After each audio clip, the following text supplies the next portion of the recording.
తలనొప్పే కదా అని చాలా లైట్ తీసుకుంటున్నారా? మీ మెదడు చుట్టూ ఒక అదృశ్య ఉరితాడు బిగుసుకుంటోంది. జాగ్రత్త. తలనొప్పి అంటే కేవలం నరం లాగడం కాదు బాస్. ఇది మీ ప్రాణం మీదకు వచ్చే ముందస్తు హెచ్చరిక. నరాలు వాచిపోయి రక్తం ఉరకలేస్తూ ఊపిరి ఆడని నరకం ఇది. ఎవరో సుత్తితో మీ తలని బాదుతున్నట్టు, కళ్లలో నుంచి నిప్పులొస్తున్నట్టు అనిపిస్తుందా? మీ గొంతు కండరాలు మిమ్మల్ని మీరే నులిమి చంపేసేంత టైట్గా మారిపోతాయి. WHO రిపోర్ట్ వింటే మీ గుండె ఆగిపోతుంది. ప్రపంచవ్యాప్తంగా 100 కోట్ల మంది ఈ నరకాన్ని అనుభవిస్తున్నారు. ప్రతి ఏటా లక్షల మంది దీన్ని నిర్లక్ష్యం చేసి బ్రెయిన్ స్ట్రోక్తో ప్రాణాలు వదిలేస్తున్నారు. నాకు చాలా లైట్గా ఉందిలే, ఇన్నేళ్లుగా నాకేం కాలేదు అని తిరుగుతున్నారా? ఏదో ఒక రాత్రి సడన్గా అటాక్ వస్తుంది. ఆ ఒక్క క్షణం తలలో నరం చిట్లిపోతుంది. మీకేం జరుగుతుందో అర్థం కాదు. మాట పడిపోతుంది. సాయం కోసం పిలవలేరు.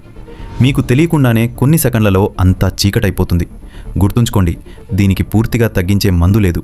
కేవలం కంట్రోల్ మాత్రమే. పెయిన్ కిల్లర్స్ ఆపండి, లేదంటే మీ కిడ్నీలు కుళ్ళిపోతాయి. నిద్రలేమి, ఖాళీ కడుపు, ఎండ మీ తలనొప్పికి కారణం ఏంటో కనిపెట్టండి. డిజిటల్ డిటాక్స్ చేయండి. రోజుకి 4 లీటర్ల నీళ్లు తాగండి. డీహైడ్రేషన్ వల్ల వచ్చే నొప్పిని తరిమి కొట్టండి. మాట తడబడినా, చూపు మందగించిన సెకండ్లలో డాక్టర్ దగ్గరికి పరిగెత్తండి.